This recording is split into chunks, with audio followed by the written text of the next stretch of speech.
Vejo uma igreja comprometida em pregar o evangelho da graça e anunciar a justiça, bondade e a misericórdia de Deus para com todos os homens. Vejo uma igreja que investe numa geração de jovens pastores comprometidos com Deus e as pessoas, comprometidos em pregar o evangelho da justiça de Deus.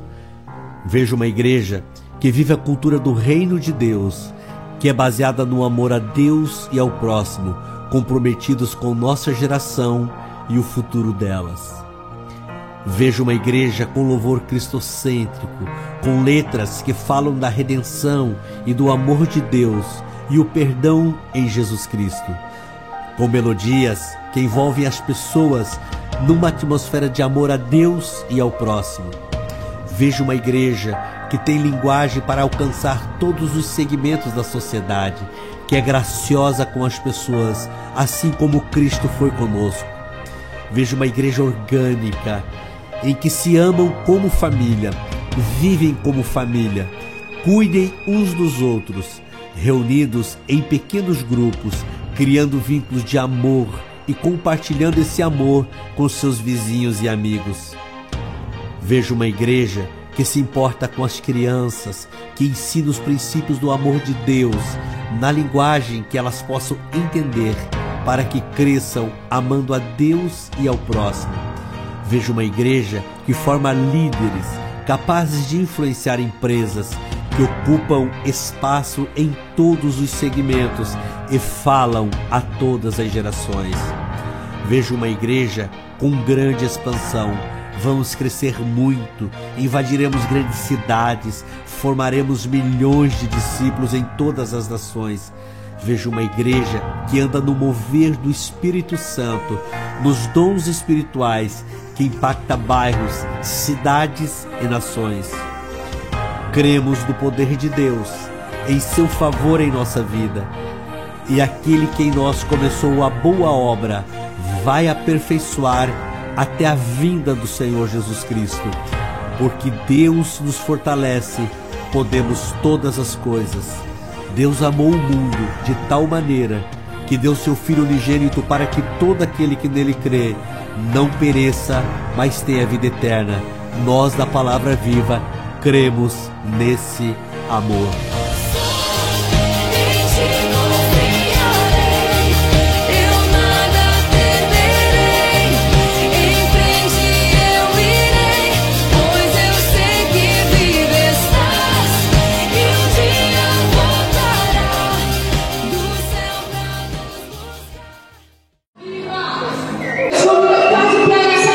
Comece a aplaudir aquele que é digno de adoração, de amor,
Glória a Deus. 2012, início, eu estava praticamente desistido do ministério quando fui passar férias em Floripa, a convite de um amigo, e conheci Palavra Viva, e a Palavra Viva, na Palavra Viva, Deus restaurou o amor e o desejo de pastorear, e isso é marca, todos aqui da igreja sabem sobre isso. Em 2012 eu fui 5 vezes a Florianópolis. Numa dessas vezes eu chego em Floripa, o bispo está sentado lendo uma carta, e ele está lendo a carta, Armando, olha só, olha essa carta aqui, e naquela carta um pastor pedia perdão para o outro pastor, me perdoe porque eu agi de forma errada, eu não agi certo, e ele leu aquela carta para mim, e eu falei, caramba, bispo, quem está pedindo perdão para o senhor? Ele, não, cara, eu estou pedindo perdão para os pastores de uma cidade aqui no norte do estado, porque eu errei, e eu agi de forma incorreta, e eu estou me desculpando através dessa carta. Aquilo mexeu muito comigo. Na época, nossa igreja era enorme, tinha 30 pessoas, e eu voltei de lá, que falou muito profundo no meu coração. Naquela volta, eu marquei gabinete com umas 8 ou 9 pessoas, e marquei gabinete única e exclusivamente para pedir perdão por todas as minhas cabeçadas e grosserias e acusações que eu fazia de púlpito. E ele não sabe disso, mas nessa ida à Floripa eu fui muito ministrado por Deus, e comecei a entender por que nossa igreja não crescia. Não crescia por causa de mim. Posso ouvir misericórdia? Eu atrapalhava o crescimento da igreja. E de lá para cá, isso foi 2012, né? Eu fui 5 vezes a Floripa desde 2012. De lá para cá, a cada ano nossa igreja dobra de tamanho. A cada ano Deus traz pessoas quebradas. Mais da metade dos líderes de time é gente que chegou na igreja desistido de igreja, ferido, e que Deus restaurou. E essa é uma marca da Palavra Viva, tem a ver com o espírito da nossa igreja. E de lá para cá a gente tem só crescido. Vocês têm o privilégio de poder escolher o pastor de vocês. Eu não tenho esse privilégio de escolher vocês, embora a escolha, eu não tenha do que me queixar, porque Deus só traz gente boa para cá. Mas pastor não escolhe ovelha. A única coisa que o pastor escolhe é o seu próprio pastor. E eu escolhi o meu pastor. E vocês vivem hoje fruto dessa minha escolha. Porque eu tenho uma dívida de gratidão e admiração com o Bispo Flori, por ter confiado o nome da igreja, por ter confiado uma visão, e que para mim é prazeroso e é abençoador. Nossa igreja tem crescido, a nossa igreja é o que é, por conta da visão que Deus deu, não a mim, deu a ele, e eu não canso de dizer isso todas as nossas ceias aqui. O Bispo Flori é o visionário de nossa igreja. Ele plantou a Palavra Viva há quase 30 anos atrás e hoje está aqui conosco. Eu queria aproveitar esse momento para, mais uma vez, dizer o meu muito obrigado. Tenho uma dívida de gratidão e admiração. A sua vida me influencia, né? Não é o seu jeito de ensinar, o seu jeito de ser me influencia o meu pastorado, de viver e de liderar. E sou muito grato a Deus pela sua vida. E quando a gente gosta de alguém, a gente não se envergonha de dizer. Não só eu, como os pastores todos aqui têm um carinho e uma admiração. Não só os pastores, a me arrisco a dizer a própria liderança, porque nossa igreja só é como é porque o Senhor deu a palavra, porque o Senhor tem uma visão e nós respeitamos isso. Então, para mim é um privilégio, uma honra enorme recebê-lo nessa noite aqui em nossa igreja. Seja bem-vindo à sua igreja, Bispo Flori. Você pode recebê-lo com carinho, com aplauso.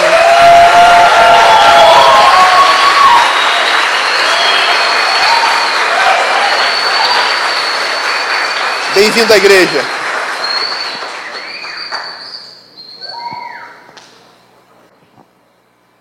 Boa noite, pessoal. Vocês estão na bênção? Glória a Deus. Primeiro quero dizer da alegria de estar aqui com vocês. Essas palavras que o pastor Armando acabou de falar, elas me motivam, me incentivam e nos dá força na hora da gente continuar, nas horas de luta e de batalha, porque a gente começa a perceber que tudo que a gente faz, às vezes a gente não tem noção, mas ela está alcançando pessoas, está abençoando pessoas, amém, amados? Eu tenho uma alegria enorme, um orgulho enorme dele, da Márcia, do Davi e da Daniela, toda essa família, o Luciano e a Simone, que foram os primórdios também aqui que nos receberam, juntamente com o pastor Leandro e a sua esposa.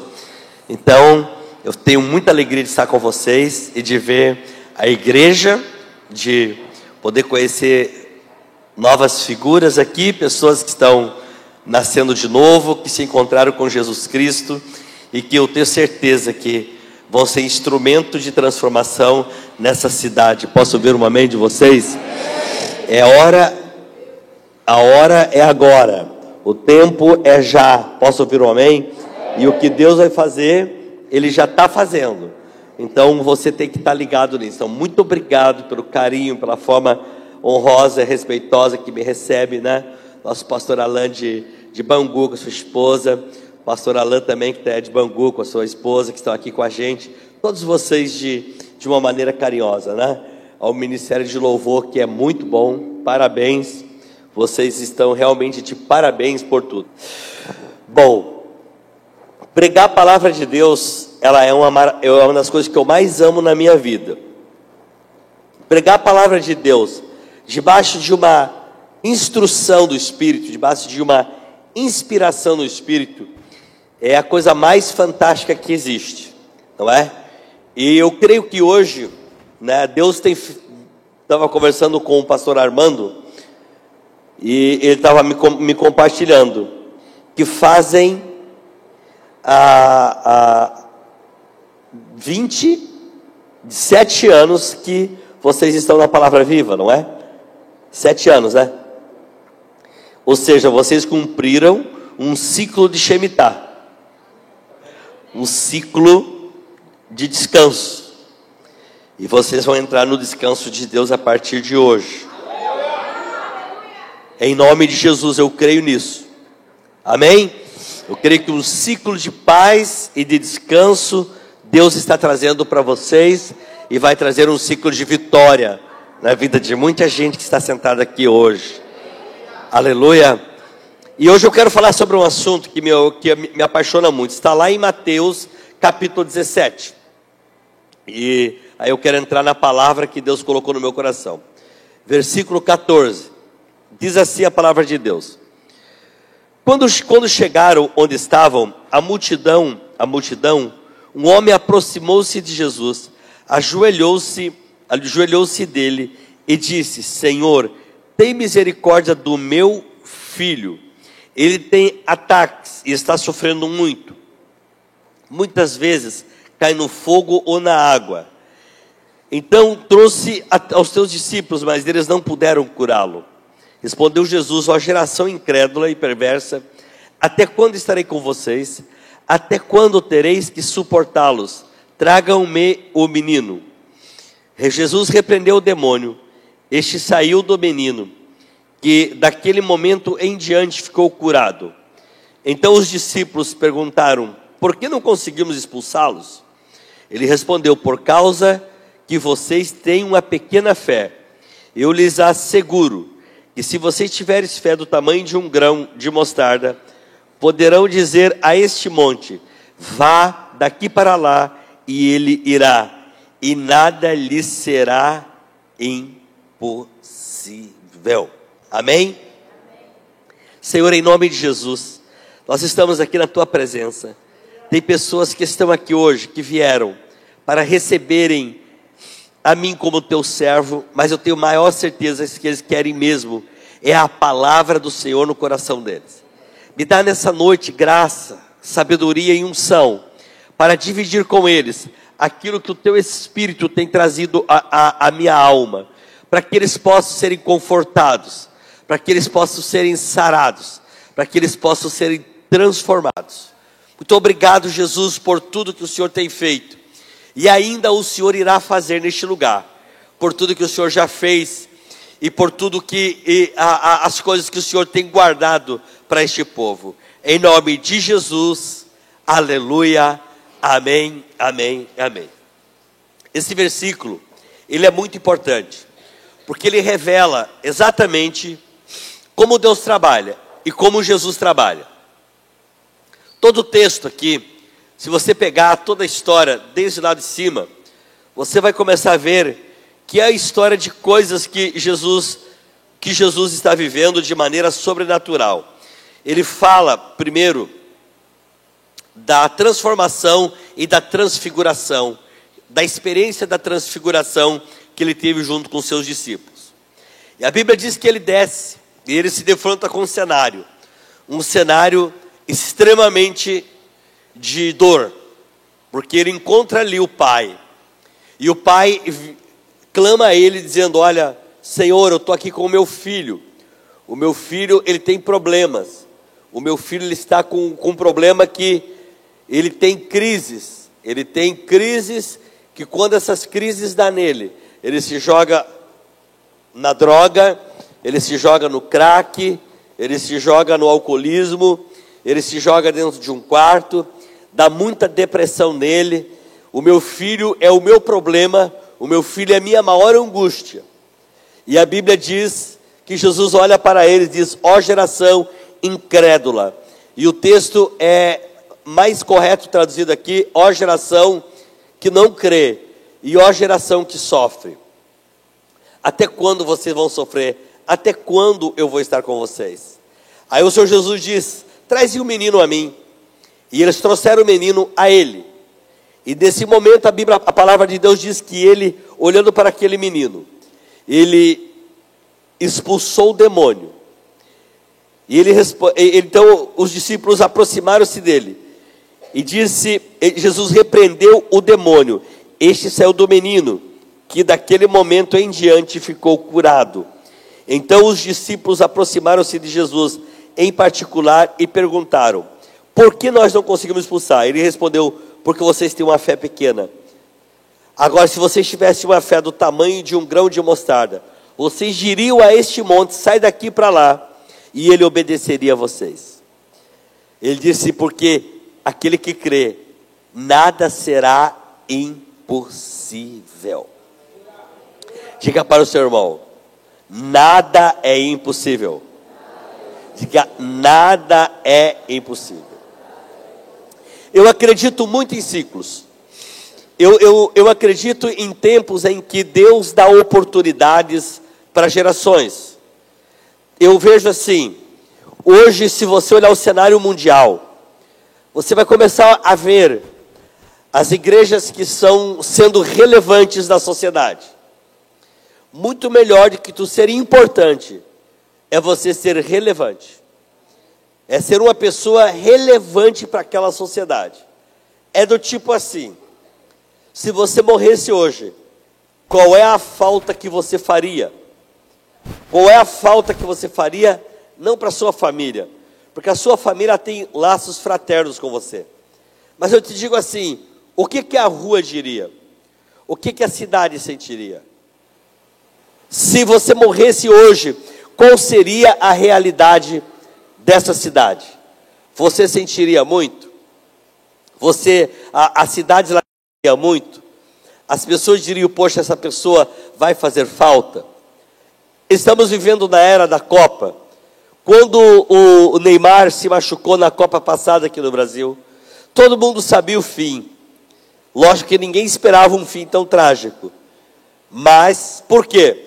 Porque Neymar, além de ser importante, Neymar era relevante. Ou seja, ele, além de ser um grande jogador, ele também levantava a autoestima do brasileiro e levantava a autoestima dos jogadores que jogam na seleção brasileira. E quando ele se machucou, parece que uma sombra tênue de luto entrou no coração das pessoas. E todo mundo passou a entender que seria impossível ganhar aquela Copa devido ao fato de nosso melhor jogador ter exatamente se machucado. O que todo mundo ficou? Incrédulo. Até então existia uma crença da possibilidade, da hipótese, porque havia um sol de expectativa, e diríamos um sol de esperança, baseado em cima de uma figura. Nós somos assim, nós nos movemos assim. E quando Jesus viu o sofrimento deste garoto, e o garoto tinha sido trazido ao seu filho, aos seus filhos, que eram os seus discípulos, e nada havia acontecido, Jesus viu a cena do pai, e óbvio que Jesus sentiu a dor. Aqui é um gemido de dor que Jesus dá. Jesus se compadeceu daquele menino, e Jesus sentiu compaixão daquele menino. E a Bíblia diz que expulsou o demônio e o menino instantaneamente foi curado. Então Jesus falou para os seus discípulos. Os discípulos ficaram encucados, do tipo, por que acontece isso com ele e isso não acontece com a gente? Você já não se fez essa pergunta? Por que determinadas coisas acontecem na vida das pessoas e por que as coisas não acontecem na tua vida? Nosso mundo é um mundo de comparação. O nosso mundo é um mundo onde você se compara todo dia, toda hora, a todo momento com as pessoas. Verdade ou não é? As pessoas hoje são fitness, elas são bonitas, elas prezam a beleza, elas prezam o corpo, elas prezam uma série de coisas. Então a garota já cresce vendo o corpo da Gisele Bündchen, ela já cresce vendo as atrizes da Globo, principalmente aqui no Rio de Janeiro. Mas é uma influência indiscutível sobre a vida das pessoas, não é verdade? Por quê? Porque as pessoas elas vivem de comparação. Agora veja bem, ao invés de tu se comparar com os outros, uma coisa é tu ser inspirado em outras pessoas, tu se inspirar exatamente naquilo. E Jesus olhou para os discípulos frustrados, que eles não conseguiram resolver o problema daquele garoto, disse: vocês têm um problema, o problema é o tamanho da vossa fé. E aí Jesus falou algo para eles, algo que até então eles não alcançavam. Então o que Jesus disse? Se a fé de vocês fosse do tamanho de um grão de mostarda, ou seja, a fé deles não chegava a um grão de mostarda. Você entendeu que o que Jesus pede não é pouco? É pouco. Ele não pediu aqui uma fé do tamanho de um monte para mover um grão de mostarda, mas ele pede o tamanho de um grão de mostarda para mover um grande monte.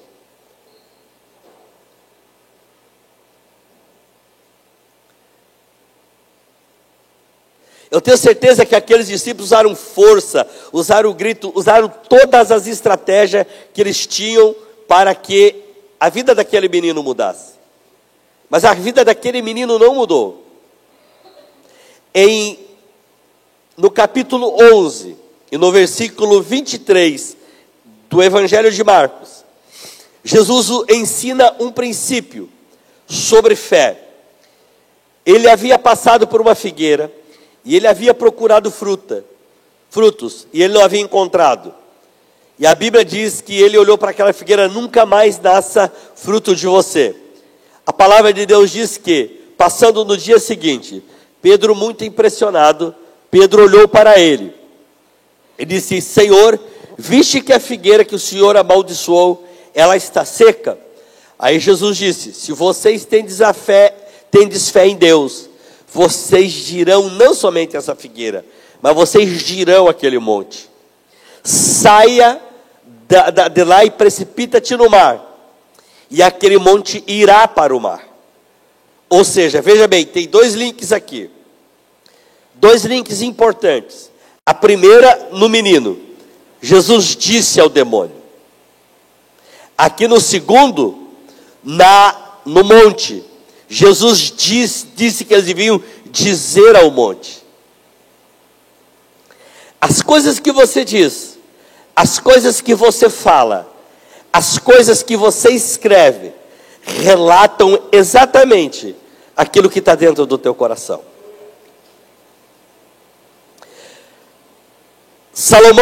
O rei Salomão disse: a vida e a morte estão no poder da língua.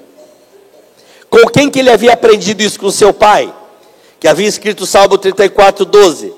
Aquele que tem o temor de Deus, aquele que quiser viver dias felizes, que ele não quer ver o mal, ele refreie a sua língua do mal, e a sua boca de falarem dolo, que é engano. Hoje nós vivemos mais no campo da dúvida do que no campo da fé. Nós vivemos mais no campo do tipo: vamos mandar isso daqui para o médico, vamos mandar isso daqui para o psiquiatra, vamos mandar isso aqui para resolver de outra forma. Mas nós acabamos, de certa forma, abandonando a maior ferramenta que Deus colocou na vida do povo, e a maior arma que existe na terra, que são a palavra de Deus dentro do seu coração. Jesus disse: a fé é como uma semente, ou seja, ela precisa ser plantada. Ela precisa ser plantada dentro do seu coração.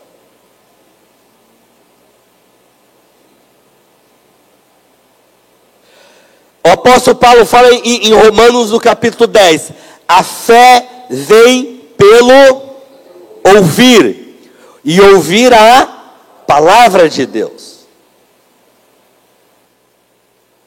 Porque é na palavra de Deus que eu encontro tudo aquilo que eu preciso. É na palavra de Deus que existe todas as ferramentas necessárias para o homem viver aqui na terra. O grande problema é que nós estamos em busca hoje de todo tipo de coisas, de todo tipo de informação que nos conduzem ao sucesso. Mas nós esquecemos que Deus deu à igreja e Deus deu ao seu povo a maior arma que leva o homem ao sucesso. Quando o Senhor chegou para Abraão, disse: sai da tua terra, do meio da sua parentela, e vai para a terra que eu te indicar. A palavra de Deus diz que o Senhor chegou para Abraão e disse: eu te abençoarei, tornarei grande o teu nome, serei inimigo dos teus inimigos, e todas as nações da terra serão abençoadas em ti. Para quem que ele disse isso? Para um homem de 75 anos. O que que ele tinha? Nada. O que que a sua mulher era? Estéril. Agora, o que que Deus falou aqui? Deus descreveu uma imagem do seu futuro. Um futuro que ainda não existia em Abraão, mas existia no coração de Deus. E Deus compartilhou com o coração de Abraão. O mesmo Deus de Abraão é o Deus que está aqui essa noite. É o mesmo Deus que fala através da sua palavra, através de visões e através de revelações. E eu quero dizer a você nessa noite, eu vim aqui para anunciar a promessa de Deus para a tua vida. Eu vim anunciar, em nome do Senhor Jesus Cristo, qual vai ser o futuro de vocês. Eu vim aqui dizer para que você, que está doente, você vai sair daqui hoje, curado, em nome do Senhor Jesus. Eu vim dizer a você, que está aqui em depressão, essa noite, ou esse lugar angustiante da sua vida, Deus vai agir na sua alma, Deus vai agir no seu coração. Mas aparentemente não é apenas uma promessa, mas a promessa se cria e a fé se anuncia através exatamente disso, da palavra de Deus. O que mais eu e você vivemos é um mundo de ceticismo, é um mundo de incredulidade, e pessoas negativas, pessoas cujo espírito estão contaminados pelo espírito de derrota, é o que menos falta. Se você quiser, eu te dou em 5 perfis aqui agora, para você se alimentar deles, em que você certamente em 6 meses, você será um sujeito extremamente amargo, extremamente ressentido, e você vai virar inimigo do pastor Armando, inimigo da pastora Márcia, inimigo dessa igreja, e tu vai declarar a falência da igreja, assim como Nietzsche declarou a morte de Deus. Porque as coisas que alimentam o teu coração, as coisas que alimentam a sua alma, elas te trouxeram até aqui.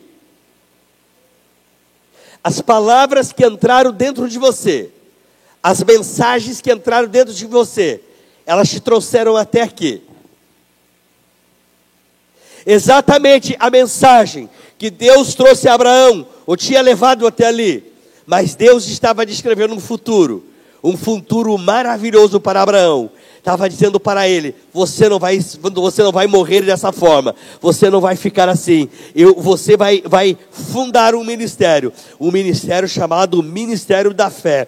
É você que está formando ele, é a partir de você que eu estou nascendo ele, é a partir de você que eu estou começando ele. Você é só um homem velho, mas é eu que estou semeando essa semente em você. Você é uma pessoa, mas Deus vê multidão através de você. Deus vê empresa através de você. Deus vê teu filho na igreja através de você. Deus vê teu filho vindo para a igreja através de você. Deus vê tua filha vindo para a igreja através de você. Deus vê exatamente aquilo que você é capaz de receber.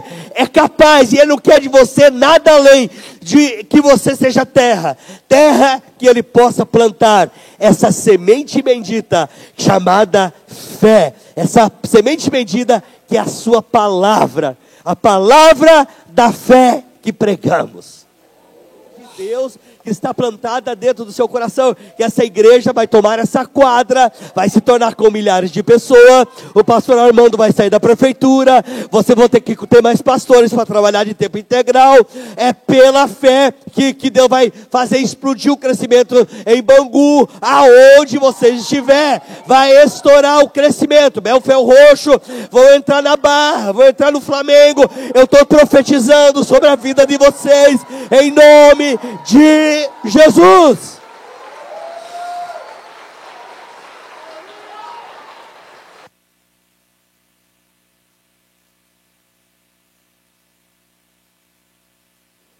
Sabe o que está faltando para mim e para você?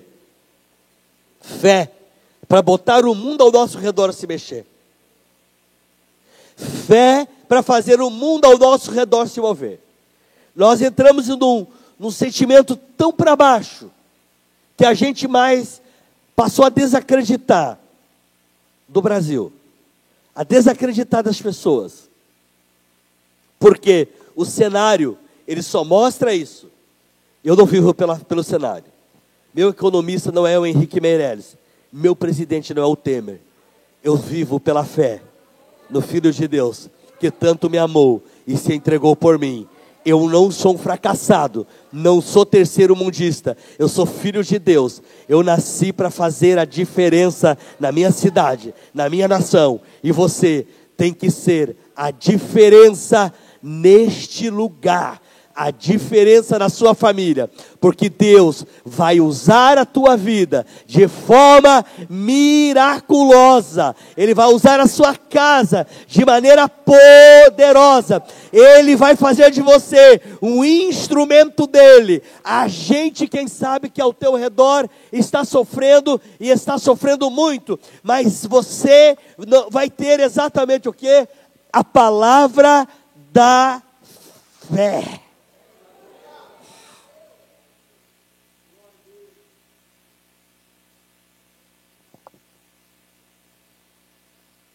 Eu creio nesse Deus que eu estou pregando para vocês. Eu vivi várias experiências com Deus já. Eu vivi situações das quais eu desacreditava que a igreja poderia continuar. Em 2004, nós fomos afetados por um escândalo nacional. Ele saiu em todas as páginas do Brasil. Saiu calúnias, saiu coisas que não eram verdadeiras e saíram coisas que eram verdade.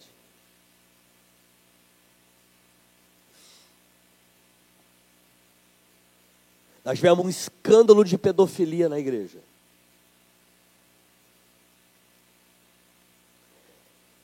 A pessoa mais conhecida depois de mim na igreja se envolveu em casos de pedofilia.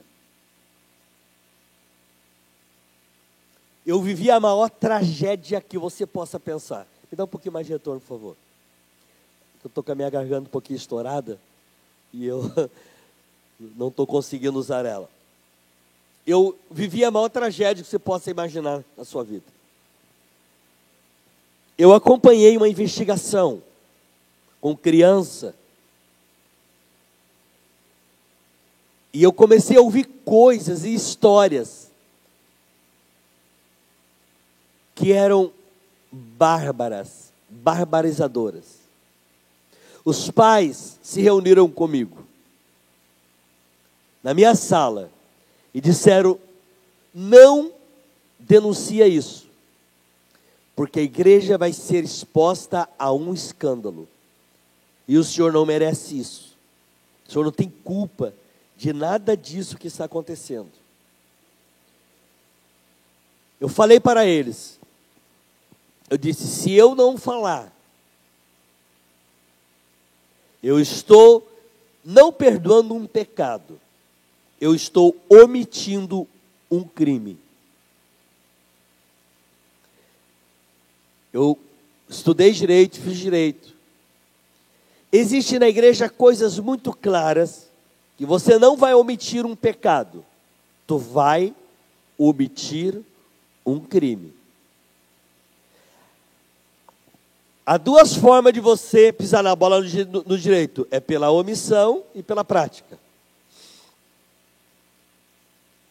Eu estaria cometendo o segundo crime, a omissão. Eu olhei para eles e disse: essa igreja aqui, se ela nasceu por causa de mim, é a grande oportunidade que Deus tem de destruir e acabar com ela. Se eu me calar, eu vou olhar sempre para vocês e eu vou me sentir devedor de vocês. Eu vou olhar sempre que alguma criança for vítima desse bandido como culpado. Eu disse: custe o que custar, eu vou falar.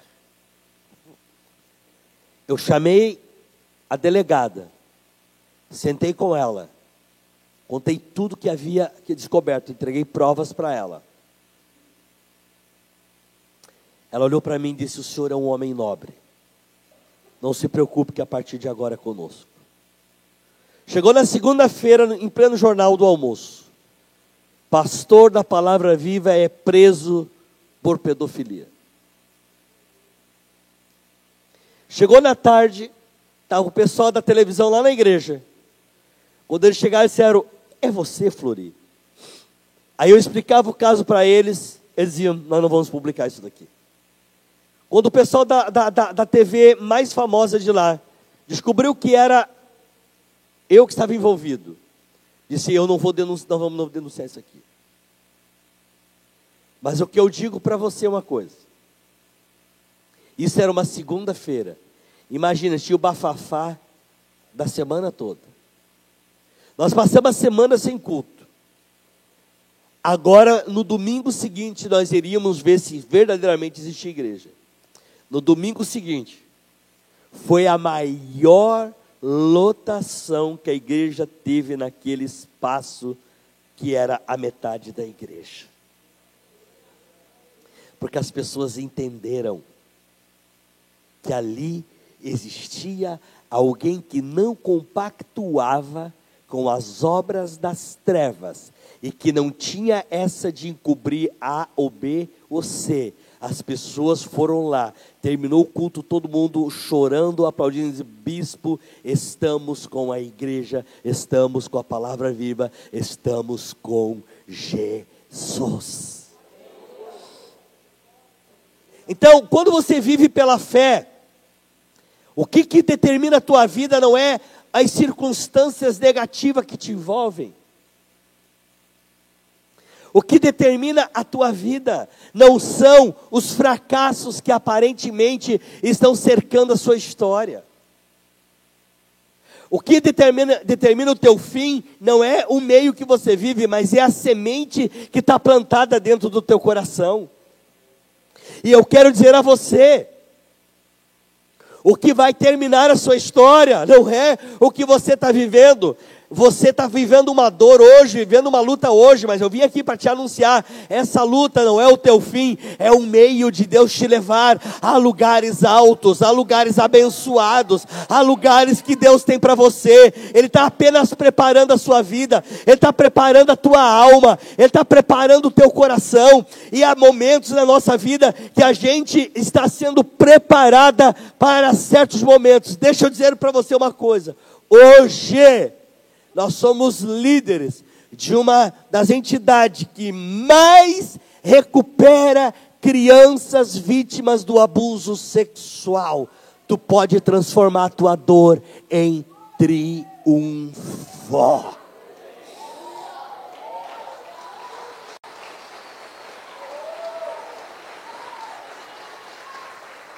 Hoje existe algo que a gente faz pelas crianças, algo que a gente já trabalha com as crianças, aleluia. Então eu quero dizer a você, na área que você está provado, vai ser a área onde tu vai ser cura para as pessoas, você vai ser solução para as pessoas. É apenas uma oportunidade que o Espírito Santo está te dando, de fazer a tua fé crescer. E o que os discípulos estavam falando aqui, estavam falando o seguinte, vocês estão desenvolvendo a fé, porque ela é do tamanho de um grão de mostarda, mas deixa ela crescer, deixa ela ter espaço, aleluia, porque ela vai chegar a patamares que vocês jamais imaginam. Foi exatamente isso que Jesus estava falando para eles. Eles estavam vivendo uma aparente frustração, um momento que eles aparentemente estavam frustrados, mas aquela frustração, o Espírito Santo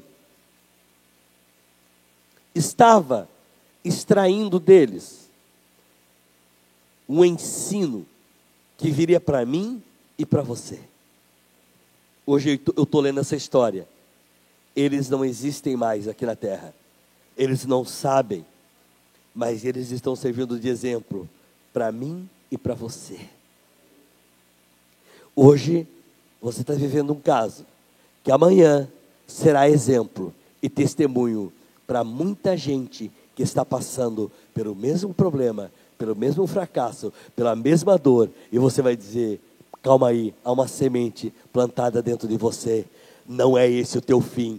Deus vai te levar a lugares altos, Deus vai te levar a lugares altos, aleluia, Deus vai levar você a lugares altos. Eu atendi um pastor, um cristão há muitos anos atrás. Ele me mostrou o seu processo de divórcio. Havia ali mentiras de todas as espécies que você poderia pensar. Eu olhei para ele e disse, essas mentiras que estão aqui é a única garantia que você vai ganhar. Porque não havia volta no caso dele. Conversando com ele, esse homem começou um sofrimento e um calvário de dor e angústia. Um dia eu estava na igreja pregando. Eu desafiei a igreja a viver uma experiência.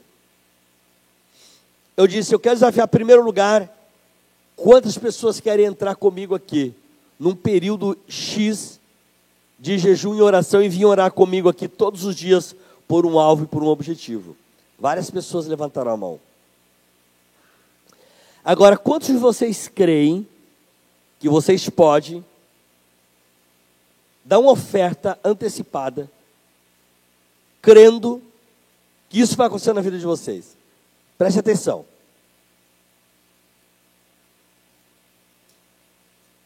Naquela época eu fazia isso. Ele é fluente em inglês, em francês, é um homem muito inteligente. Ele disse, eu vou pagar para ver. O que ele pediu, no campo jurídico não era possível. Porque ele havia saído de uma empresa. E aquela empresa tinha como regra, quem os acionassem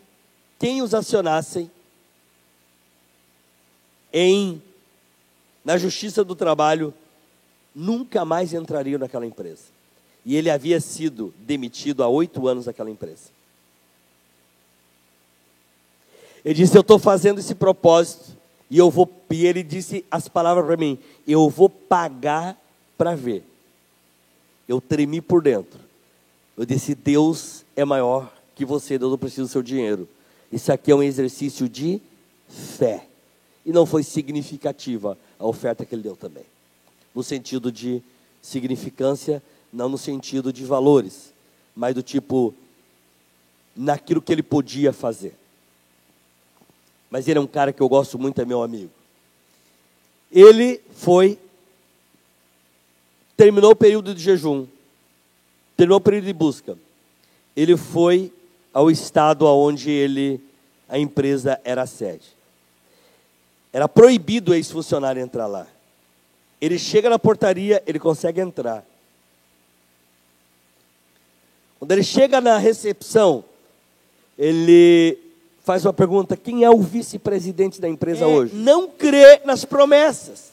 Porque às vezes a gente pensa que é grande demais para a gente. A gente acredita que aquilo é muito grande para a nossa vida. Eu tenho um casal lá.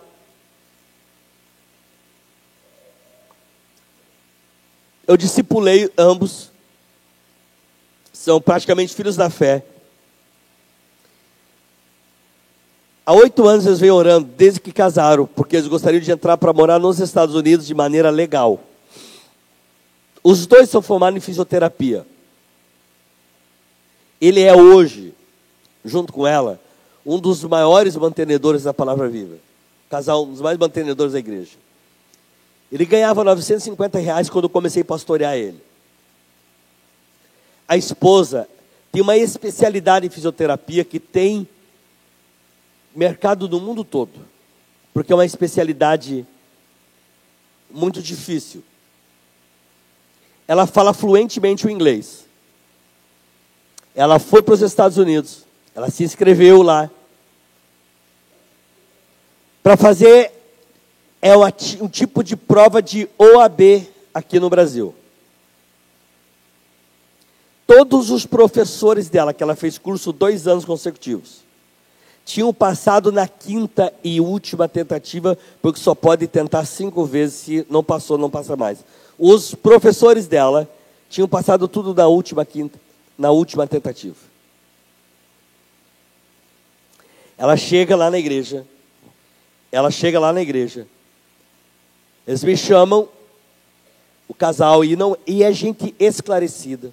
Eu não sei nem por que eu estou falando essas coisas aqui para vocês, porque o que estava no meu coração falar era outra coisa. Chega lá no meu escritório, disse, o Espírito de Deus falou com a gente. A gente veio aqui, foi o ano passado, fazer uma oferta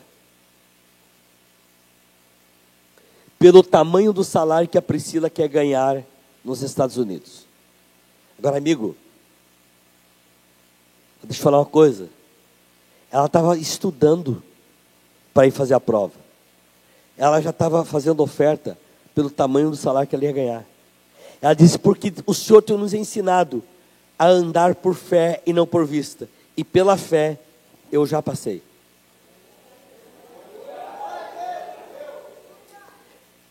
E ela eles fizeram um cheque. E não pensa que é cheque pequeno. A gente que é pastor e prega, a gente fica preocupado nessas horas, não é, pastor Armando? Bom, resumo da ópera. Ela fez a primeira vez, ela ficou por meio ponto. Ela marcou para 6 meses depois. Ela passou entre os mais bem colocados. Hoje eles moram em North Carolina. Esse é o Deus que eu prego para você. O Deus que faz coisas grandes.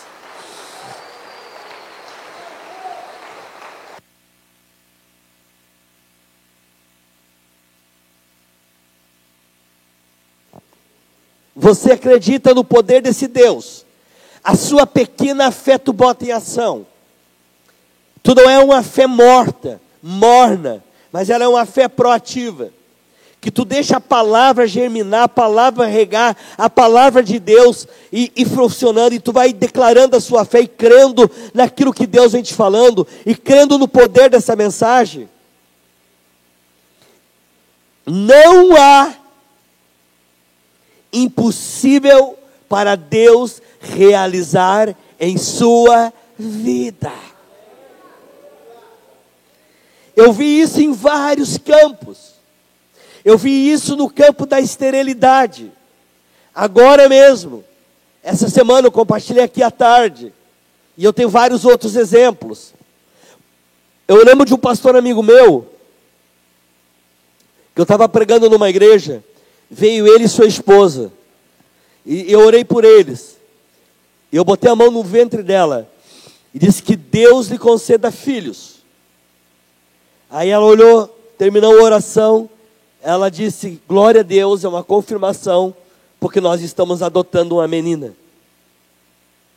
Eu disse, não, isso para mim seria confortável. Você vai ser mãe. Ela disse, mas pastor, eu não tenho útero. Eu tive que tirar. Eu disse, então Deus vai te dar útero.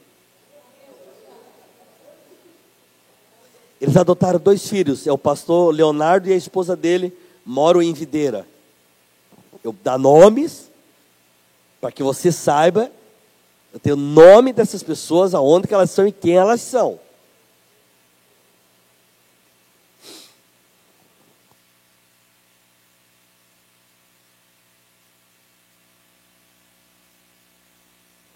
Passou-se vários anos. Um dia eu já estou na igreja, 2002, quando nós se mudamos para ali, chega um casal, um bebê e mais 3 crianças. Nós viemos apresentar aqui, Florita aí. Aí o pastor Florita aí sim.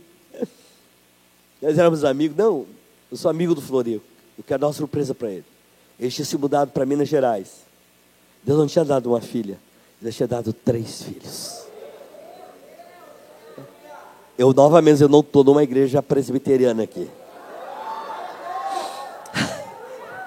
E ele já tinha adotado 2. Eles estavam com a tripa de filho atrás.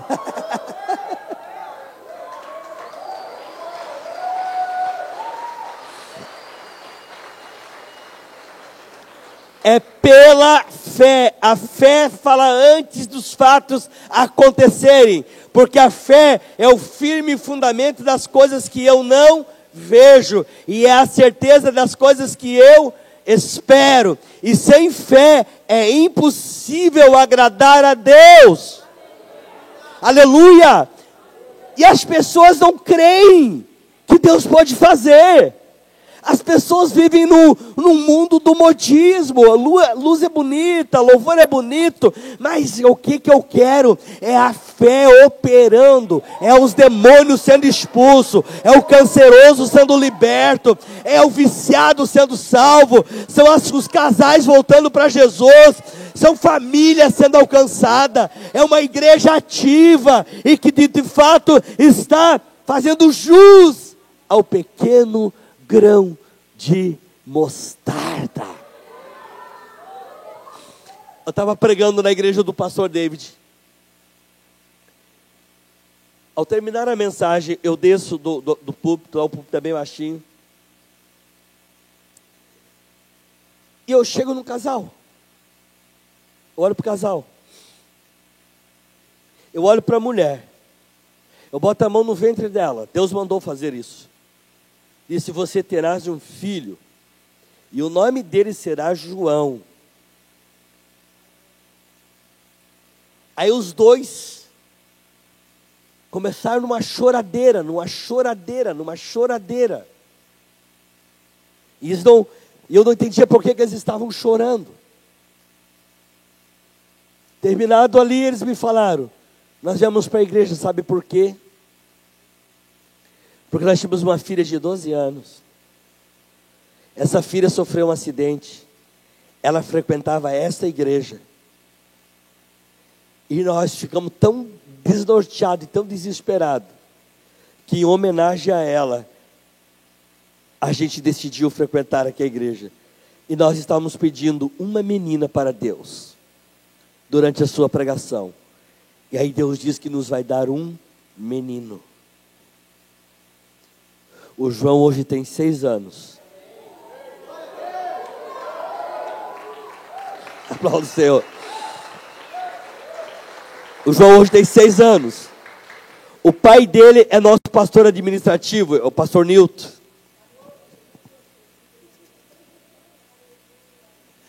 Eu estou falando de um Deus real. De um Deus que diz que quando a fé é do tamanho de um grão de mostarda, Ele não exige muito. Ele não diz que é para ser do tamanho de uma montanha. Ele diz: eu só quero do tamanho de um grão de uma mostarda. Nada vos será impossível. Eu creio nesse Deus das impossibilidades. Eu creio nesse Deus que quando eu creio a minha vida e a atmosfera e o meu mundo começa a mudar. Vocês que estudam, que estão aí, vocês conhecem o mundo quântico. É o mundo das possibilidades. É quando o cara pensa, ele ocupa todos os espaços do pensamento e todas as hipóteses nascem naquela hora. E ele tem o poder de decisão. Mas mentalmente, ele passou por todos aqueles lugares. Se você chegar ali agora, você mentalmente, tu tem a igreja dentro do teu coração. Você sabe os lugares aonde elas estão postas as cadeiras. E você mentalmente, você define exatamente onde vai sentar. No mundo, isso é um mundo quântico, diríamos. É um mundo que você não vê, mas que existe dentro de você. E que você predefine aonde você vai sentar. A fé é exatamente isso. É algo que tem dentro de você, que Deus antes predefine dentro de você, aonde você vai chegar. E aí você começa a se mover de acordo com aquela visão, de acordo com aquele sonho, de acordo com aquela palavra, de acordo com aquilo que Ele semeou dentro de você. Para muitos tu é louco, mas para Deus você é um homem de fé, uma mulher de fé.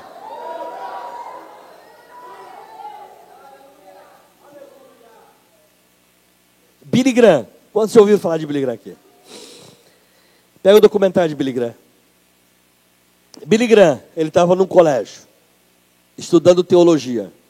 O diretor do colégio chegou para ele e disse assim: amigo, tu não dá para esse negócio de igreja. Volta para a tua fazenda e vai pregar. E vai ajudar teus pais a fazenda.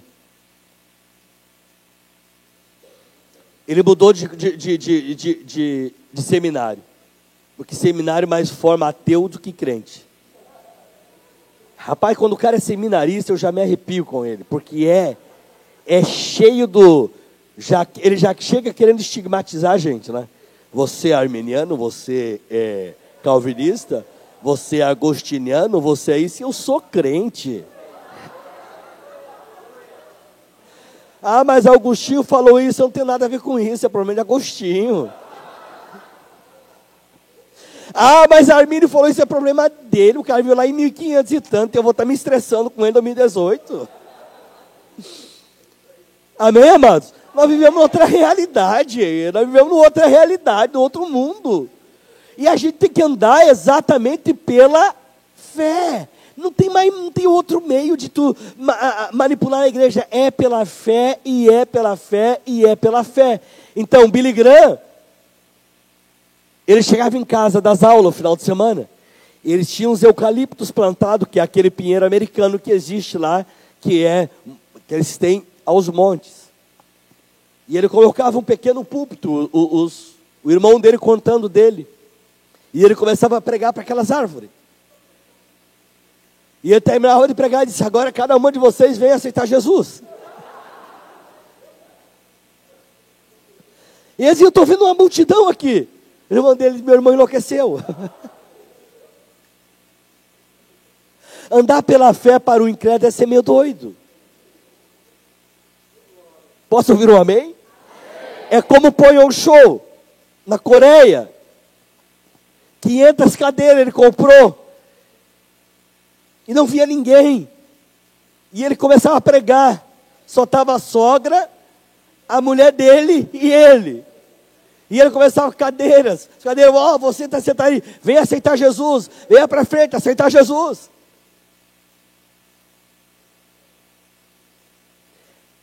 Ele é pastor hoje da maior igreja do mundo. Tem mais de 1 milhão de membros. Eber Uber. Não é o dono da Uber, é o Eber Uber. É um baita homem de Deus. Tem uma pregação que ele fala, que ele pregou não sei quantos anos para a sogra, para a mulher dele, para mais uns 4, 5. Ele disse, eu ia orar e dizer, meu Deus, quando vai acontecer? E ele chegava assim, eu quero mandar essa grande multidão se colocar e ficar de pé. Hoje ele é pastor de uma multidão de pessoas.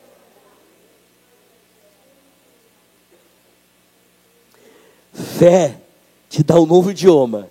Fé, você fala. Se tiverdes fé do tamanho do você vai dizer a esse monte.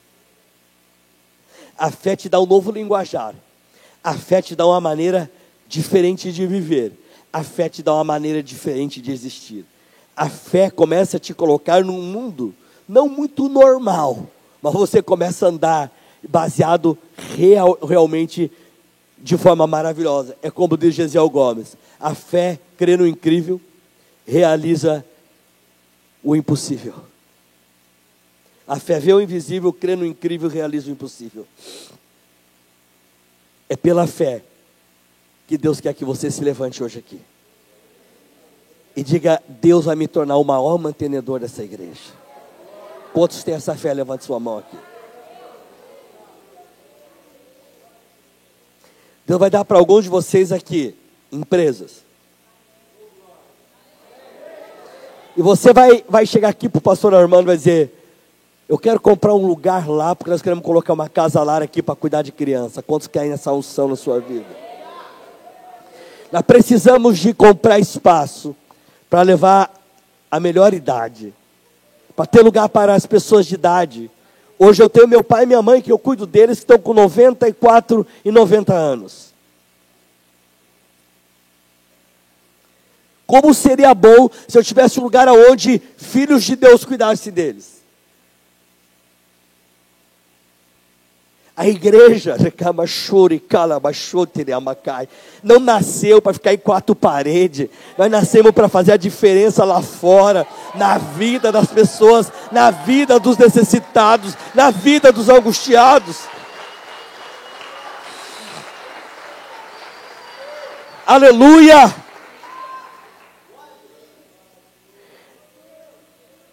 Nós queremos fazer a diferença na vida das pessoas, sim. Aleluia! Nós queremos sim comprar sítios e ter lugar para levar os filhos viciados e criar um modelo diferente de casa de recuperação. Amém, igreja?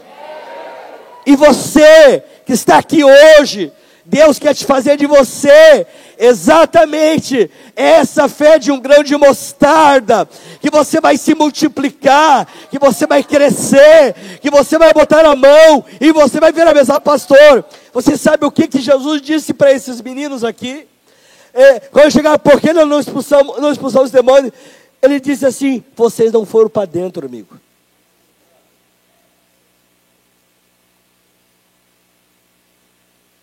Sabe o que eu estou dizendo para você? Vai para cima. Olha para o teu irmão de igreja, vai para cima. Para com esse discurso fracassado. Diga, vai para cima, meu irmão. Olha aqui, amigo. Antes de Davi vencer o gigante olhou para ele e disse, o que esse moleque está achando que eu sou? Davi disse, o quê? Eu vou dar tua cabeça hoje aos urubus. Davi, antes de acontecer, ele disse, eu vou dar tua cabeça, eu vou cortar o teu pescoço. Antes de acontecer isso, ele disse que queria acontecer. E aí ele arrematou a charada, disse, tu vem contra mim com espadas e varapaus, mas eu vou contra ti, em nome do Senhor dos Exércitos, ao qual você tem afrontado. Vai para dentro, vai para cima.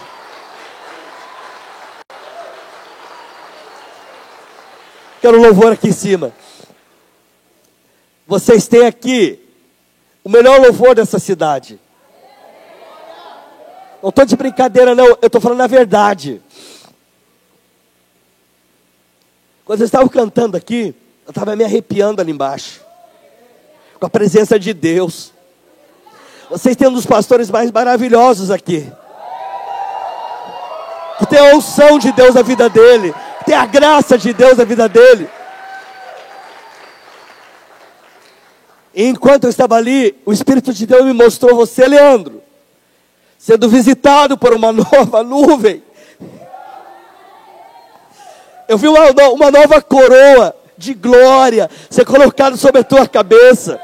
Eu vi você e a tua esposa na América, pregando o evangelho no inglês e sendo bênção para a vida das pessoas.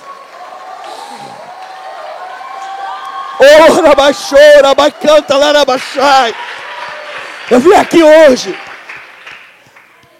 hoje, não como visionário da palavra viva. Eu vim aqui como profeta de Deus sobre a tua vida. Eu vim aqui para te desafiar. Eu vim aqui para dizer para você que tem muito mais coisas para Deus fazer. Que nós temos que ir para dentro do inferno, arrancar as almas que estão na mão do diabo. Nós temos que ir com a mensagem e entrar para dentro mesmo.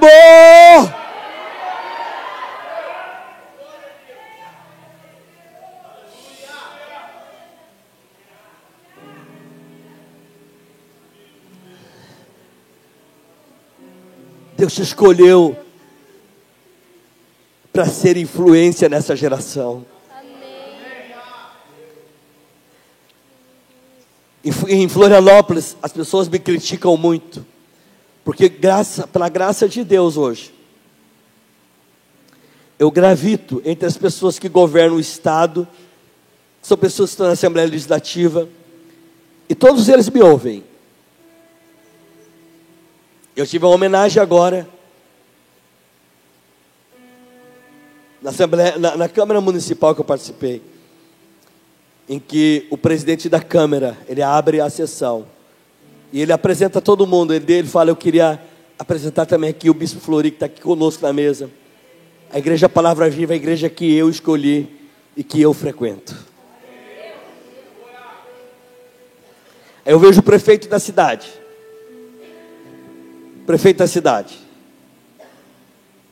pegar a palavra, apresentar todo mundo, e dizer: agora eu queria aqui me referir ao Bispo Flori e a Igreja Palavra Viva. O Bispo Flori é meu bispo, é o meu pastor. A Igreja Palavra Viva é a igreja que eu escolhi para mim frequentar com a minha família. Eu sou da Igreja Palavra Viva.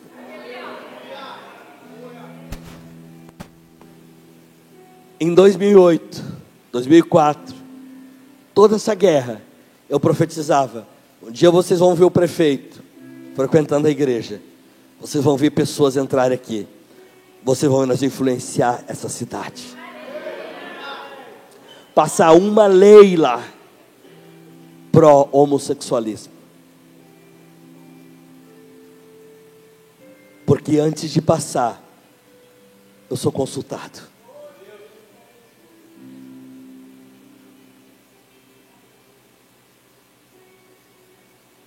Isso é ser influência. Agora, o meio não me influencia. Nós somos a influência. Ando com maçons grau 33, mas nunca entrei em maçonaria. Mas eu influenciei a cabeça deles. Eles estão aí na igreja. Com esse secretário, é a minha faixa que eu gravito de liderança hoje. Mas todos eles dizem a mesma coisa. Quando um político chega ao prefeito, chega essa pessoa e diz: eu quero falar com o Bispo Flori. Diz ele: mas cuida como é que tu chega. O Flori tu não compra dinheiro. Se tu falar de dinheiro, ele te bota a correr de lá. Sabe por quê? Eu tenho uma fé tão grande no meu Deus. Ai de mim, de estender o boné e pedir pai ímpio sustentar o meu ministério. Quem sustenta a igreja é o povo de Deus. E Deus o abençoa e faz de você próspero e abençoador. Aleluia. Dever favor para político é a mesma coisa que dever favor para diabo. Ele te cobra um dia. Então, a melhor coisa que tem é você ser livre. É você ter uma mensagem. É você ser influente. E eu vim aqui hoje por causa disso. Para ser profeta sobre a tua vida. Eu sou de Vitor Greff, uma cidade minúscula que tem 1.600 habitantes. Hoje eu prego para você. Eu prego para várias pessoas importantes. Cara, você é do Rio de Janeiro. O que Deus pode fazer contigo?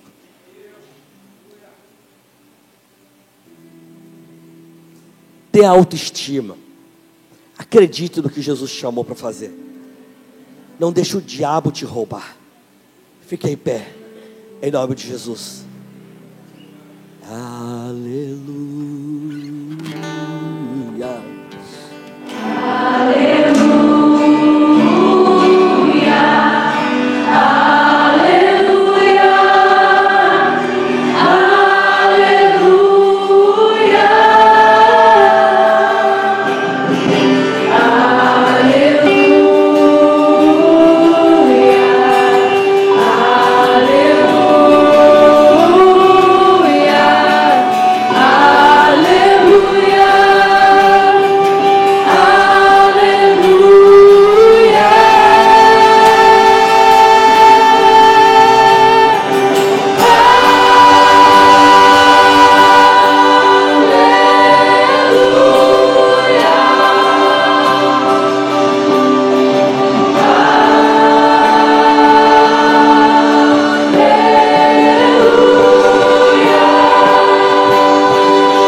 Quero fazer um convite aqui a pessoas que querem ser a diferença nessa cidade, que querem ser a diferença nessa igreja. A minha voz está bem dificultosa, mas eu tenho força para orar por você. Eu quero te chamar aqui na frente. Enquanto o grupo está cantando, você vai sair do seu lugar. Eu quero orar por você.